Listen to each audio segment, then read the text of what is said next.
Bonjour, je m'appelle Nicolas Malaval, je suis architecte solution chez AWS et je suis ravi de vous accueillir à cette session. Avant d'être architecte solution, j'étais consultant dans une autre équipe AWS qui s'appelle Professional Services et j'ai eu l'occasion à plusieurs reprises d'aider des clients à implémenter une landing zone, ce qu'on appelle aussi zone d'atterrissage en français, mais je vais préférer landing zone pour cette présentation. Donc cette présentation, elle est basée à la fois sur des bonnes pratiques et des recommandations AWS, et aussi sur mon expérience personnelle que j'ai acquise auprès de mes clients. Donc qu'est-ce qu'une landing zone? Avant de commencer, on va parler, vous connaissez peut-être des étapes d'adoption du cloud, staging of cloud adoption. En général, une organisation, elle va commencer à l'étape de projet, c'est-à-dire qu'il y a des projets, des initiatives que l'on trouve directement, enfin en général portées par les métiers. Et l'objectif, c'est de porter une application, soit ou un POC, vers AWS. Et après, quand on veut aller plus loin, passer à l'échelle, c'est l'étape de migration, donc faire en sorte d'adopter le cloud à l'échelle d'une entreprise, voire ensuite de se transformer pour tirer tous les bénéfices du cloud. Eh bien, il faut des fondations, il faut faire en sorte d'avoir des éléments qui soient nécessaires pour pouvoir passer à l'échelle. Et la landing zone, c'est notamment ça, et c'est quelque chose qu'on développe dans la partie fondation. Donc la landing zone, c'est un ensemble de fondations qui permettent d'accompagner une organisation pour accélérer le déploiement du cloud. La landing zone, en général, c'est la partie technique, mais il y a d'autres éléments, enfin, il y a des choses non techniques qui sont indispensables, comme par exemple la création d'un centre d'excellence cloud, un CCE. Mais ces aspects-là, on ne va pas en parler aujourd'hui. Je pense qu'il y a d'autres sessions qui en parlent. En tout cas, ce qu'il faut pas oublier, c'est qu'une landing zone ne vient pas toute seule, elle vient aussi avec des fondations non techniques.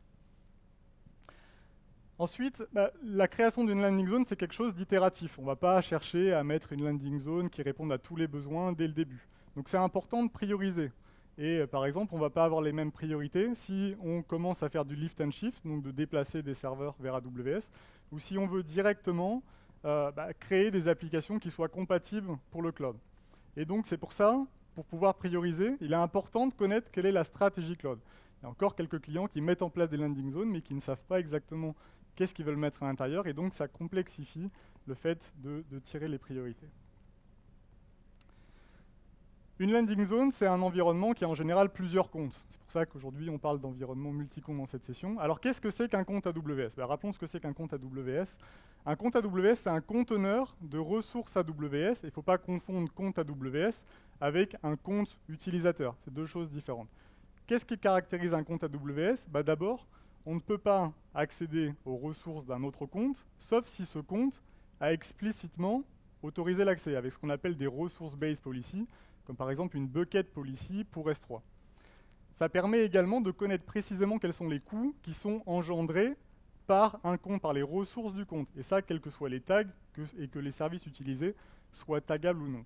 Et enfin, avoir des comptes différents, ça permet d'isoler et de gérer de manière indépendante les limites AWS. Donc, par exemple, si on prend le cas de deux équipes qui utilisent le même compte AWS, et sachant qu'on ne peut pas avoir pour l'instant plus de 1000 buckets S3 par compte, si une équipe a tendance à créer beaucoup de buckets, ça peut avoir un impact sur l'autre équipe, sur la capacité de l'autre équipe à créer des buckets S3.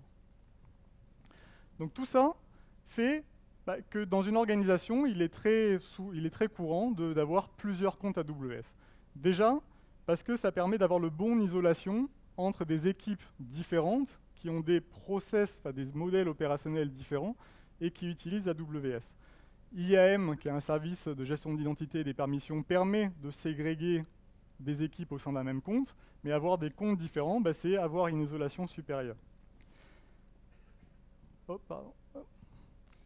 Ça permet également de réduire, avoir plusieurs comptes, réduire le risque d'impacter un autre environnement quand on fait un changement. En général, c'est pour ça qu'on va séparer les comptes de prod et les comptes de non-prod.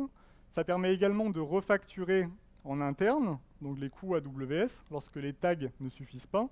Et puis ça permet aussi de mettre en conformité plus facilement des applications ou un groupe d'applications qui ont des exigences spécifiques.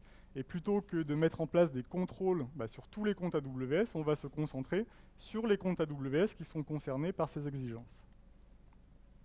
Alors, où placer le curseur? La réponse la plus convenable que je pourrais donner à ce stade, c'est ça dépend. En tout cas, on ne va pas avoir qu'un seul compte AWS. On a vu que ce n'est pas jouable dans une organisation. Mais par contre, on a des organisations qui ont une dizaine de comptes. Et en général, ça peut leur convenir. À l'inverse, on a des organisations qui ont des milliers de comptes. Et même si AWS a des services qui facilitent la gestion de comptes à l'échelle, ça nécessite quand même un effort d'automatisation. Je reparlerai tout à l'heure de la structure de compte pour vous aider à voir où placer votre curseur. Mais avant ça, quand on parle de compte AWS, il faut qu'on parle d'AWS Organization. AWS Organization, c'est un service qui est sorti, qui a été annoncé fin 2016 et qui remplace ou reprend la fonctionnalité de facturation consolidée. Donc depuis, il y a eu des améliorations aussi sur cette fonctionnalité-là. Par exemple, le fait de pouvoir dire avec qui je vais partager mes reserve instances, avec qui je vais partager mes crédits AWS. Et Organisation également à sa sortie a permis de créer des comptes AWS par API. Mais le plus intéressant dans Organisation, c'est quand on va activer toutes les fonctionnalités. Quand vous allez sur la console, vous allez pouvoir faire All Features Enable. Et ça permet de pouvoir appliquer des politiques de sécurité via Organisation sur vos différents comptes et vous allez pouvoir restreindre les services ou les actions que certains comptes vont pouvoir faire. Deuxième chose, vous allez pouvoir également activer l'intégration de certains services AWS avec Organisation. Par exemple, si je prends Resource Access Manager qui permet de partager des ressources facilement dans une organisation, le fait de l'intégrer à Organisation fait que je n'ai plus besoin d'aller accepter une proposition de partage quand je vais partager une ressource. Et il y a également plusieurs comptes, plusieurs services comme ça qui sont intégrés à Organisation. La question qu'on peut se poser comme ça, c'est est-ce que les comptes AWS, comme je disais tout à l'heure, ils étaient séparés entre eux, est-ce qu'ils sont toujours séparés entre eux avec Organisation? Oui, ils le sont toujours. Organisation lui-même apporte quelques features en termes de SCP, Service Control Policy, ou intégration avec des services. Mais le compte maître ne va pas nécessairement pouvoir accéder aux ressources des autres comptes. Quand je crée un compte AWS avec Organisation, il y a un rôle IAM qui est créé dans le compte que je crée, mais ce rôle-là, il n'est pas nécessaire. En tout cas, je peux faire en sorte d'avoir une séparation des droits qui est propre. Donc cette structure-là, d'OU, elle est plutôt utilisée pour l'application des SCP. Elle n'est pas utilisée pour avoir un héritage, en quelque sorte, des permissions d'un compte vis-à-vis d'un autre. Voici quelques exemples de SCP. Par exemple, le premier, on peut dire, je vais empêcher d'arrêter CloudTrail. CloudTrail qui est un service qui permet de loguer les activités d'un compte. Et si je fais ça, ça veut dire que n'importe quel compte au sein de mon organisation ne pourra pas désactiver CloudTrail. Ou je peux dire, pour tout ce qui est sandbox, je ne veux pas que dans ces comptes-là, on crée des sorties vers Internet. Il y aurait plein d'autres exemples. Ce qu'il faut, quelque chose qui est intéressant, qui est sorti la semaine dernière, c'est que maintenant les SCP supportent les ressources, les conditions et les not action. Donc ça vous donne beaucoup plus de possibilités de configuration des SCP et par exemple restreindre les régions que vous voulez utiliser, que vous voulez faire en sorte que les comptes puissent utiliser. Parlons maintenant de la structure de compte. Donc il n'y a pas une structure de compte. Là, c'est une structure de compte que je donne qui est basée sur des bonnes pratiques, mais à vous aussi de l'adapter et de l'interpréter. Le premier compte, c'est le compte maître. On l'a vu, c'est le compte maître de l'organisation. Il n'y en a qu'un seul par organisation. Et puis, c'est lui qui va être chargé de créer les comptes AWS, si on veut les créer avec organisation. C'est lui qui va être chargé d'appliquer les politiques de sécurité et de faire également la facturation centralisée, parce qu'on a toujours cette facturation consolidée avec organisation. Il peut également y avoir des outils ou des scripts qui permettent de supporter cette facturation centralisée. Et là, ça peut venir être positionné directement dans le compte maître. Il y a également, pour quelques services que vous allez utiliser et qui s'intègrent à organisation, il faut savoir que la configuration de ces services doit se faire depuis le compte maître. Par exemple, CloudTrail, il y a une fonctionnalité qu'on a sortie il n'y a pas très longtemps qui s'appelle Organization Trail. Donc vous pouvez créer depuis le compte master un trail, donc ça va permettre de dire je veux loguer les actions, je veux mettre les logs dans tel bucket S3. Je peux le créer dans le compte master et dire ça va se propager automatiquement sur tous les comptes de mon organisation et dans tous les comptes, je vais aller créer automatiquement un trail. Donc c'est super si vous voulez configurer CloudTrail à l'échelle. Par contre, ça doit être fait depuis le compte master. Pareil, si vous voulez agréger également les configs avec AWS Config Aggregator. Il n'y a pas nécessairement de besoin de VPC dans ce compte, sauf si vous avez des outils spécifiques. Et quand je ne dis pas de VPC, c'est il vaut mieux supprimer également les VPC par défaut, ça évite qu'il y ait des utilisateurs qui créent des ressources dans ces VPC. C'est un compte qui est entouré en rouge, parce que maintenant, vu qu'il y a des actions qui sont très spécifiques à la sécurité, comme par exemple l'application de SCP, c'est plutôt un compte qui est à la main de la sécurité, qui n'est plus à la main d'une équipe de finance. Ensuite, on a un ensemble de comptes dits transverses. Le premier, c'est audit et sécurité, qui va être le compte maître. Donc quand je dis compte maître, c'est celui qui va agréger des résultats venant de plusieurs comptes. Pour GuardDuty, qui est un service qui permet d'identifier des menaces. Firewall Manager, qui est un service qui va permettre de gérer à l'échelle des règles de WAF. Ou Security Hub. C'est également un compte où vous allez pouvoir installer et configurer des outils ou des scripts pour permettre de gérer la sécurité et la compliance de vos ressources à l'échelle. Donc par exemple, si je veux faire en sorte d'aller voir est-ce que mes security groups sur les autres comptes sont bien configurés, on peut faire en sorte de centraliser les résultats ici et que ce soit les équipes sécurité qui utilisent et qui configurent ces checks. Alors est-ce qu'il vaut mieux avoir tout dans le compte sécurité ou tout dans le compte maître? Ça dépend. On a vu qu'il y avait des choses qui étaient configurées uniquement depuis le compte maître. Alors soit vous en mettez une partie dans le compte maître, une partie dans le compte sécurité, soit vous mettez tout ce qui est activation de services sécurité dans le compte maître, qui est à la main de l'équipe sécurité, et vous mettez dans ce compte que le traitement, l'analyse du résultat, l'interprétation, un peu comme si vous aviez des applications sécurité qui venaient consommer les informations que vous avez dans le compte maître. Le VPC est optionnel, ça dépend si vous allez installer par exemple des sondes, réseau, vous avez besoin forcément d'avoir un VPC.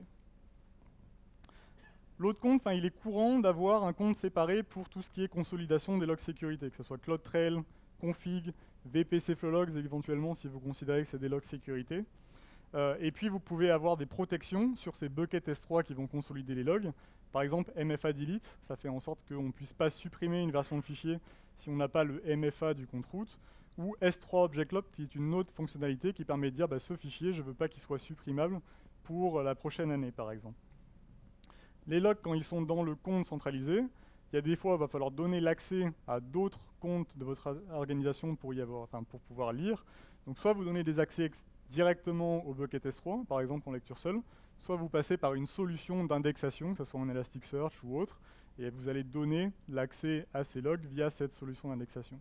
Ce qui est important, c'est qu'il y a certains services, par exemple CloudTrail, la première copie des logs est gratuite, les prochaines sont payantes. Donc si vous avez besoin de consolider les logs, plus d'y avoir accès en local, c'est important d'en tenir compte, parce que si vous créez à la fois un CloudTrail central et des CloudTrail, des trails locaux, vous allez avoir sûrement des coûts supplémentaires.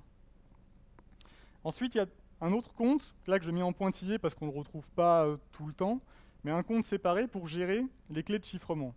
Donc là, les clés de chiffrement, il y a les clés au sens KMS, et puis il y a également, par exemple, les clés au sens Cloud HSM. Si on a besoin d'avoir un HSM dédié, il vaut mieux l'avoir sur un compte centralisé, qui peut être un compte séparé ou éventuellement remis dans le compte sécurité. Alors pourquoi avoir les clés KMS dans un compte centralisé? Déjà, ça vous permet de les avoir à un endroit, que faire en sorte qu'elles ne vont pas être supprimées par un utilisateur d'un compte, donc gérer le cycle de vie. Et ça vous permet également de pouvoir dire de manière centralisée qui a le droit d'utiliser cette clé pour chiffrer et qui a le droit d'utiliser cette clé pour déchiffrer. Donc ma recommandation en général, c'est d'avoir une clé KMS, donc Customer Managed CMK, pour chaque compte. Donc on va dire c'est suffisamment granulaire. Et puis après de dire, par exemple, les comptes de prod ne sont pas accessibles, les données des comptes de prod ne sont pas déchiffrables par des comptes de non-prod. Et ça, vous allez le gérer de manière centrale par les personnes de la sécurité qui vont gérer les clés.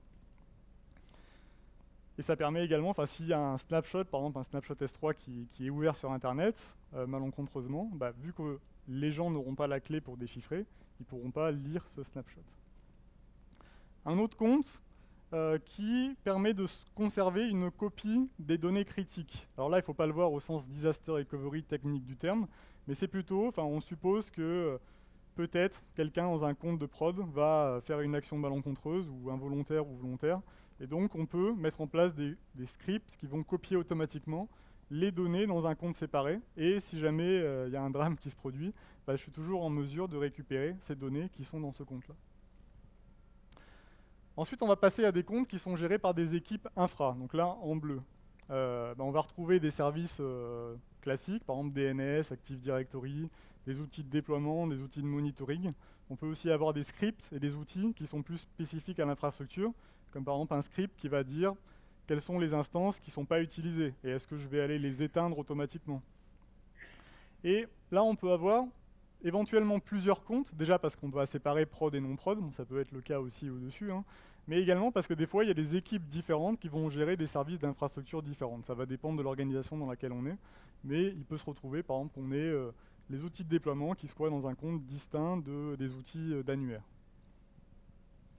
Et enfin, le réseau, c'est également un autre compte, enfin un autre service d'infrastructure, mais en général, on le retrouve de temps en temps comme un compte séparé chez des clients, et c'est là qu'on va aller consolider les connexions Direct Connect, déployer la Transit Gateway, déployer les proxys sortants, etc., etc. Donc là, on en a fini pour les comptes transverses. Et maintenant, on va passer aux comptes qui contiennent des applications, enfin des données applicatives. Donc là, c'est des comptes avec un carré vert, donc le principal acteur, c'est les équipes applicatives. Donc on va retrouver des comptes de production et on va retrouver d'autres comptes qui sont des comptes de dev ou des comptes de hors prod. Enfin, en tout cas, c'est une bonne pratique de séparer, de séparer les deux. Ensuite, on peut retrouver de temps en temps des comptes de pré-production. À quoi ça sert? C'est-à-dire que dans les comptes de dev sont assez flexibles. On va donner aux équipes de dev, par exemple, directement la main sur AWS, ils vont pouvoir aller déployer des ressources directement. Le compte de prod, on dit qu'il vaut mieux le déployer avec un pipeline CI/CD, qu'il n'y ait pas d'erreur humaine, que ce soit quelque chose qui soit reproductible. Donc on va avoir plutôt uniquement des outils qui vont venir déployer dans un compte de prod. Et pour faire en sorte de tester ces pipelines, c'est là où on a le compte de pré-prod. Et dans ce compte de pré-prod, on va aller faire en sorte de configurer, de tester les pipelines CI/CD avant de les passer en prod. On a des comptes de dev. Après, dans un compte de dev, il peut y avoir plusieurs environnements aussi. C'est pas parce que ça s'appelle dev que c'est uniquement des environnements de dev, mais on peut retrouver des environnements de qualif, etc., qui eux-mêmes peuvent être isolés avec des moyens de sécurité réseau. Et enfin, on peut avoir des services d'équipe, par exemple les pipelines CI/CD ou des repos ou du partage de code, etc., qui peuvent être aussi soit transverses, soit gérés par BU ou par équipe, etc. Et donc on les retrouve ici. Et c'est assez courant. Enfin, on trouve souvent des comptes de sandbox. Donc les comptes de sandbox, c'est des comptes qui ont un cycle de vie court, qui peut avoir des restrictions par rapport à un compte standard. Par exemple, on peut dire on n'a pas accès au réseau d'entreprise depuis un compte de sandbox. Et l'objectif, c'est que les personnes essayent, elles essayent du nouveau service, c'est des choses qu'elles ne peuvent peut-être pas faire sur les autres comptes. Et on arrive, l'objectif du cloud, c'est d'encourager l'innovation. Mais faut-il encore que la structure de compte soit adaptée à ça? Et donc c'est pour ça que là on a le chemin de l'innovation, donc on part des comptes de sandbox, qui peut-être vont donner lieu à des comptes de POC, si on a des projets cross, organisation, etc. Et puis après, on suit dev, pré-prod et production. Donc l'objectif, c'est d'avoir des comptes différents qui correspondent à un besoin à chaque fois différent. J'ai parlé tout à l'heure des comptes applicatifs, mais je n'ai pas dit combien il en fallait. Donc est-ce qu'il faut un compte global, un compte par entité, un compte par application? On a vu tout à l'heure qu'il y avait plusieurs critères qui faisaient qu'on allait séparer des comptes entre eux. Donc par exemple réduire le risque d'explosion, enfin de blast radius comme on dit, permettre la refacturation, aller réduire le périmètre de conformité, mais ensuite il y a tout ce qui est ségrégation entre équipes. Et donc là on va voir que IAM c'est un service qui va permettre de restreindre une équipe à faire des actions données dans un compte, mais qu'il faut tenir compte des capacités d'IAM pour pouvoir répondre à cette question. Par exemple, si je prends Amazon EC2, certaines actions d'Amazon EC2 vont pouvoir être définies en disant toi tu peux lancer une instance EC2 que si tu la tags de telle manière. Donc là c'est très facile pour aller avoir plusieurs équipes dans un même compte. Chaque équipe a son tag et donc elles vont pouvoir lancer et gérer des machines qu'avec ce tag là. À savoir qu'il y a certaines actions qui supportent ça, il y en a d'autres qui ne le supportent pas sur EC2. Et ça, pour ceux qui ne sont pas au courant, c'est une policy IAM, donc c'est du JSON qui décrit les permissions que je vais donner à une équipe. Ensuite, on a un autre service, par exemple AWS Lambda, qui lui ne supporte pas aujourd'hui les permissions basées sur les tags. Il y a de plus en plus de services qui le supportent, hein, mais qui va supporter des permissions basées sur les ressources. Donc je vais pouvoir dire, toi tu peux lancer une fonction que si elle commence avec le préfixe machin. Donc c'est là où je vais pouvoir avoir plusieurs équipes dans un même compte, en leur disant, toi tu peux y avoir tel préfixe, toi tu vas avoir tel préfixe. C'est possible quand le nom de la ressource est défini par l'utilisateur. C'est beaucoup plus compliqué quand le nom de la ressource est un ID qui va être généré automatiquement, comme par exemple une instance ID.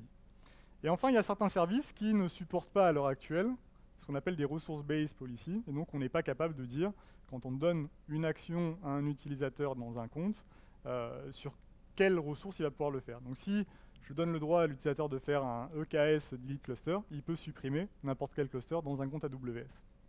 Donc là, c'est l'intérêt, enfin, même si ça évolue, mais en tout cas, c'est important de comprendre au jour J comment ça fonctionne. Mais c'est l'intérêt de séparer des comptes pour faire en sorte d'avoir une ségrégation forte et aussi de contourner ces limitations d'IAM aujourd'hui.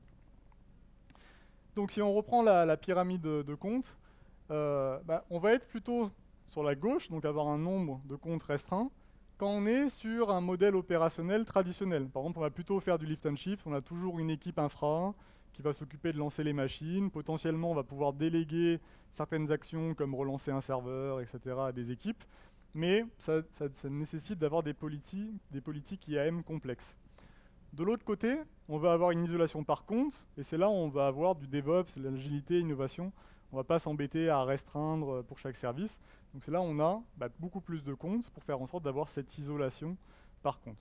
Donc en tout cas, quand vous allez établir votre structure de compte, réfléchissez à ça et sachez qu'on peut aussi mixer les modèles. Dans une organisation, on peut à la fois avoir l'envie de développer des applications cloud natives, et donc là on sera plutôt sur la droite, et migrer des data centers et faire en sorte de ne pas trop impacter les modèles opérationnels. Et là, on sera plutôt sur la gauche. Mais vous pouvez très bien mixer les modèles.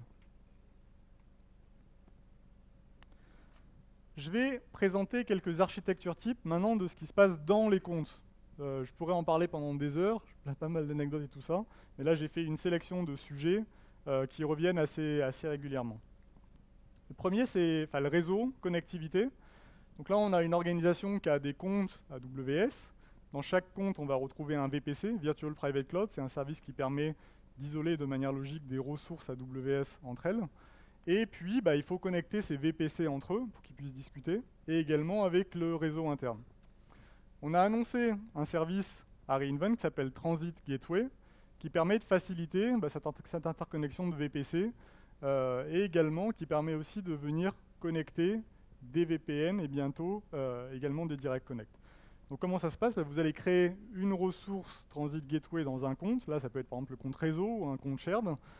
Vous allez le partager avec les autres comptes de l'organisation avec un service qui s'appelle Resource Access Manager. Et vous allez créer des attachements vers des VPC ou des attachements vers des VPN. Là, on peut avoir plusieurs VPN agrégés avec le CMP. Et puis prochainement, avec Direct Connect. Ensuite, si on pense à l'échelle, on se dit j'ai des milliers de comptes, est-ce que je vais avoir des milliers de VPC à séparer, chacun avoir son range RSIP, etc. Donc ça peut être compliqué de passer à l'échelle. Et donc c'est pour ça qu'on a sorti une fonctionnalité qui s'appelle VPC Sharing, qui permet de partager des subnets avec un autre compte, et que ce compte, dit participant, puisse venir créer des ressources dans ces subnets. Et les autres participants qui ont le même VPC partagé ne verront pas ces ressources. Donc ma recommandation, c'est de dire on va aller créer quelques VPC. Ça pourrait être par exemple un VPC par BU ou un VPC par équipe, etc. Et ensuite d'avoir des comptes AWS qui viennent consommer ce VPC. Donc c'est un moyen de mixer VPC Sharing et Transit Gateway et de pouvoir passer à l'échelle, pas avoir trop de VPC, mais en même temps d'avoir le bon niveau de ségrégation. Et enfin, on peut avoir des cas où je veux juste exposer un service. Je n'ai pas besoin de router tout mon subnet, tout mon VPC entre eux. Et c'est là où Private Link intervient. Private Link, c'est un service qui permet d'exposer des services privés sans avoir à passer par Internet. Donc dans mon compte en haut, je vais créer un Network Load Balancer, je vais créer un Endpoint Service au-dessus de ce Network Load Balancer. Et puis après, je vais aller exposer ce service à d'autres comptes qui vont pouvoir le consommer par l'intermédiaire de leurs propres adresses IP. On continue sur le réseau, mais avec le DNS cette fois. Donc le besoin, ici, c'est de dire j'ai des ressources qui sont dans les VPC, j'ai besoin d'aller résoudre des zones DNS qui se trouvent dans mon data center, et en plus, j'ai besoin éventuellement d'avoir quelques zones qui soient gérées dans Route 53 parce que c'est plus facile, et donc je veux que mes serveurs on-premise soient capables d'aller résoudre ces zones sur AWS. Avant, on avait l'habitude d'utiliser des instances EC2 pour ça, qui faisaient du forwarding DNS. Et donc, on configurait les ressources VPC pour utiliser ces forwarders DNS comme étant des serveurs DNS. À re:Invent, on a annoncé un service qui s'appelle Route 53 Resolver. Et donc, on vient remplacer ces DNS forwarders par un service managé. Donc, on va retrouver des endpoints sortants, des endpoints entrants, qui là sont dans un VPC partagé. Et ensuite, les instances VPC vont utiliser ce qu'on appelle le point 2 du VPC, c'est le DNS local, pour aller faire leur résolution DNS. Et on va avoir des règles qui vont pouvoir dire pour telle zone, tu vas la résoudre en local. Pour telle autre zone, tu vas faire un forwarding et tu vas passer par le endpoint sortant. L'avantage aussi, c'est que là, vous voyez une petite flèche en pointillé, c'est qu'on n'a plus besoin d'avoir de connectivité réseau entre mon serveur qui veut faire une requête DNS et mes endpoints sortants. Parce que ça se fait derrière, c'est Route 53 lui-même qui va gérer ça. Autre sujet, la gestion des identités. Donc c'est comment je me connecte à mes comptes AWS. C'est assez courant dans une entreprise qu'on utilise la fédération. La fédération, ça permet de réutiliser les identités existantes, de réutiliser les processus de gestion d'habilitation existants.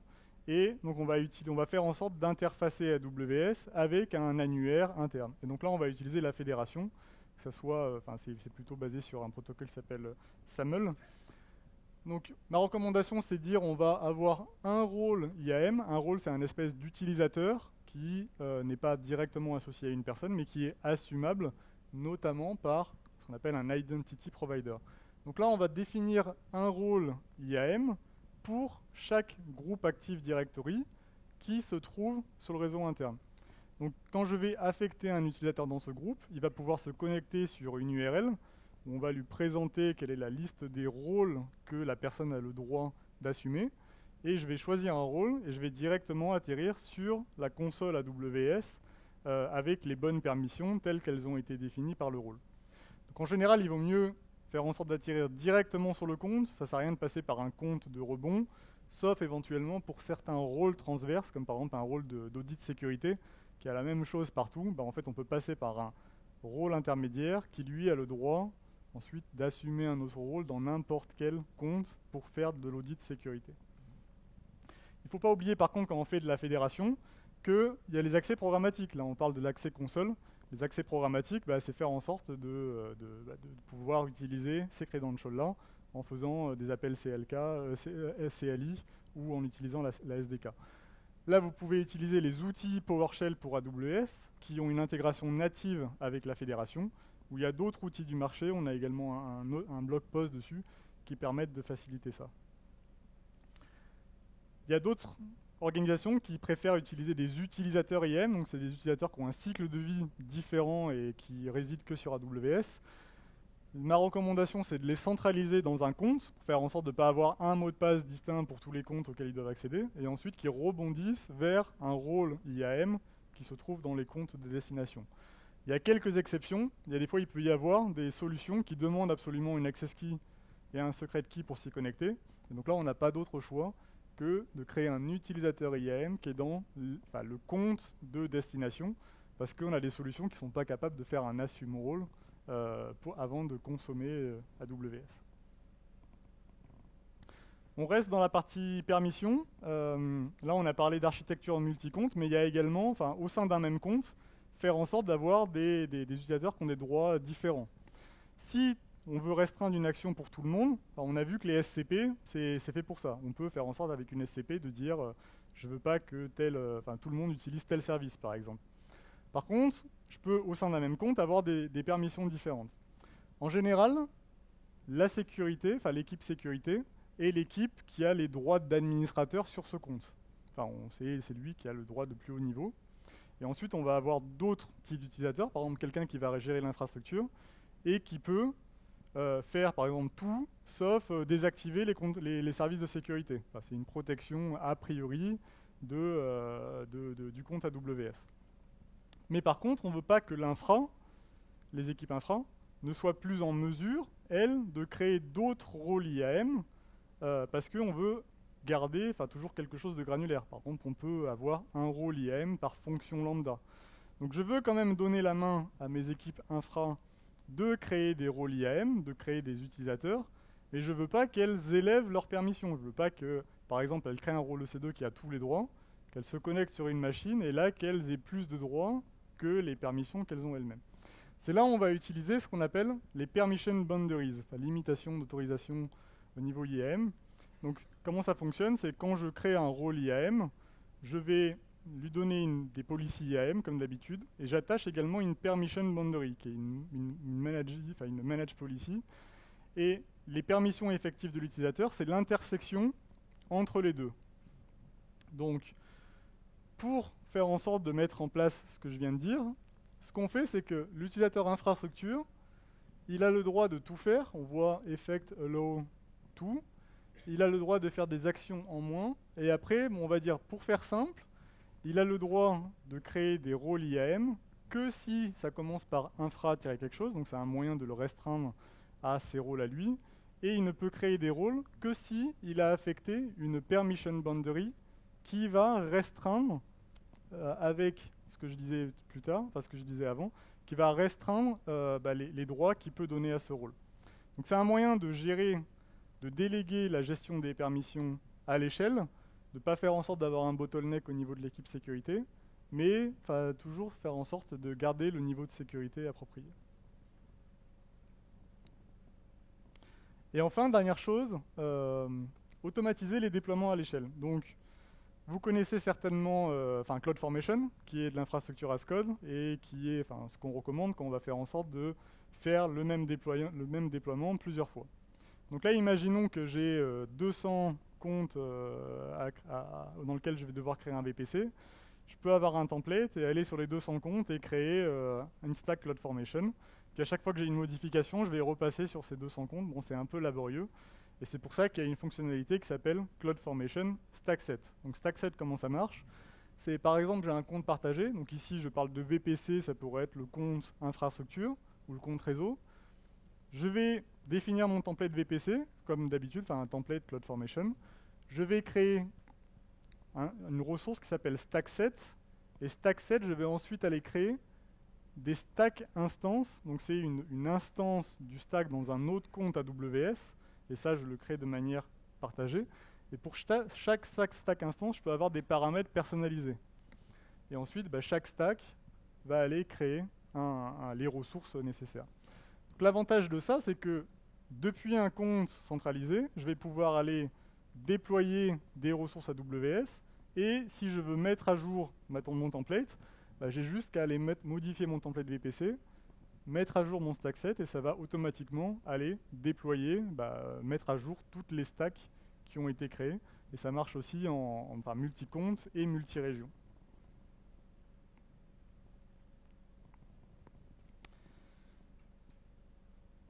Les clients nous ont dit OK, je comprends qu'il y a beaucoup de choses à faire pour mettre en place une landing zone. Et puis d'un autre côté, c'est normal, c'est comme si on mettait en place une infrastructure IT from scratch et qu'il faut tout mettre, la sécurité, les logs, etc. Donc c'est normal qu'il y ait beaucoup de choses à faire quand on met en place une landing zone. Et ils nous ont dit, je comprends les bonnes pratiques, mais j'ai besoin que vous alliez plus loin, que vous soyez plus prescriptif, que vous m'aidiez à mettre en place cette landing zone, que vous m'aidiez à accélérer. C'est pour ça qu'on a sorti, c'était en juin 2018, une solution qui s'appelle AWS Landing Zone. Donc c'est quoi? C'est, on va dire, un template CloudFormation amélioré qui est accompagné d'une documentation et qui fait en sorte, à partir d'un compte master vide, d'aller créer 3 comptes transverses, donc un compte share, un compte de log et un compte sécurité, donc d'aller provisionner les services et les fonctionnalités essentielles pour la sécurité, et également de créer ce qu'on appelle une account vending machine. C'est un portail self-service pour aller créer des autres comptes AWS qui seraient intégrés à cette organisation et qui auraient un ensemble de ressources préconfigurées, comme un VPC. Donc ça, cette solution-là, elle marche uniquement sur on va dire des organisations qui sont vides. On ne peut pas reprendre quelque chose d'existant et l'intégrer à cette solution. Et elle n'est pas directement aujourd'hui disponible auprès des clients. Enfin, il faut passer soit par Professional Services, soit par un partenaire pour vous aider à la déployer, si vous le souhaitez le déployer dans votre compte, parce qu'il y a également un ensemble de customisation qui peut être à faire. Sachant que cette solution-là, bon voilà, c'est une solution qui a un ensemble de paramètres, mais elle répond à un ensemble de besoins qui sont communs à tous les utilisateurs. Et moi, puisque j'ai déployé des landing zones chez les clients, tous les clients vont avoir des spécificités. Et il va falloir faire en sorte soit de poursuivre et d'améliorer cette landing zone-là, de compléter les fonctionnalités, soit peut-être éventuellement remplacer une brique par une autre parce qu'il y a des exigences particulières. En tout cas, il faut savoir que ça existe. Et puis, je vais vous faire une petite démo rapidement de comment ça se passe quand on va déployer cette solution. Donc là, je pars d'un compte vide. J'ai créé un compte master. Je suis dans la console AWS Organization. Je clique sur Create Organization. Enfin, il faut créer une organisation initiale pour ensuite faire en sorte de déployer AWS Landing Zone. J'ai une étape préparatoire où je vais aller déployer une stack CloudFormation à partir d'un template qui est fourni par AWS. Cette stack, je vais aller lui donner un ensemble d'informations, enfin, quelle est l'adresse email que je vais utiliser pour mes différents comptes routes, et puis un ensemble d'informations sur vers quelle adresse email je vais envoyer les événements, est-ce que je vais créer un shared services VPC, quels sont les config rules que je vais configurer, etc., etc. Tout ça, ça prend 5 minutes, et puis j'ai une stack qui se crée, et ça va aller créer un ensemble de ressources. Donc un bucket S3, ça va aller écrire un fichier à l'intérieur, un fichier de configuration qui reprend tout ça, que je peux également personnaliser si je veux lancer des choses différentes dans la solution. Mais là, on en est à l'étape de préparation. Le déploiement en lui-même, donc là, j'ai terminé mon déploiement. Le déploiement en lui-même, il se fait par l'intermédiaire de Code Pipeline. Code Pipeline, c'est une solution qui permet d'avoir des pipelines managés. Et le déploiement de la solution est orchestré avec ça. Donc là, j'ai plusieurs actions qui se font. Je vais créer mes comptes AWS, puis après, je vais aller créer tout ce qui va bien à l'intérieur, etc. Et donc, je vais attendre que tout soit créé et je peux aller voir qu'est-ce qui a été fait. Donc, si je vais dans l'organisation, je vois que j'avais mon compte master. Maintenant, j'ai 3 nouveaux comptes qui sont les 3 comptes qui ont été créés, sécurité, log et shared. Je peux également aller voir quels sont les stack sets qui ont été créés dans mon compte master. Tout à l'heure, je parlais de stackset, mais la solution AWS Landing Zone utilise stackset pour aller déployer des ressources dans mes autres comptes. Donc on voit que j'ai quelque chose d'assez courant, le VPC, les groupes de sécurité, activer config, créer des config rules, etc. Et puis après, là c'était le déploiement de la solution en elle-même. Maintenant, j'ai besoin d'aller créer un compte AWS, un compte où je vais aller déployer une application. Et c'est là où on va utiliser ce qu'on appelle la AWS Account Vending Machine, qui est un portfolio dans un service qui s'appelle AWS Service Catalog.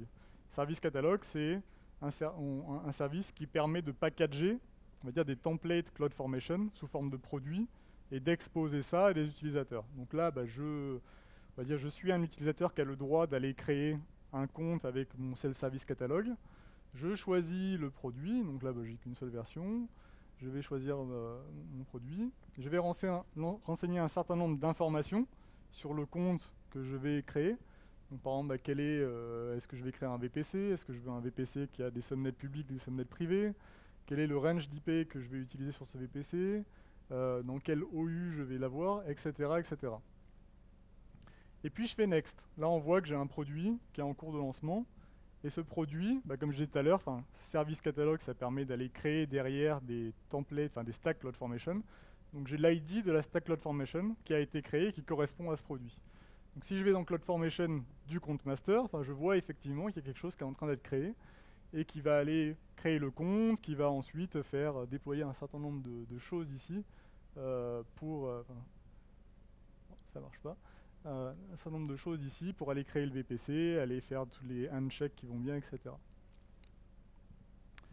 Je peux aller notamment dans le compte AWS qui a été créé et voir quels sont les stack sets, enfin les stacks qui ont été créés.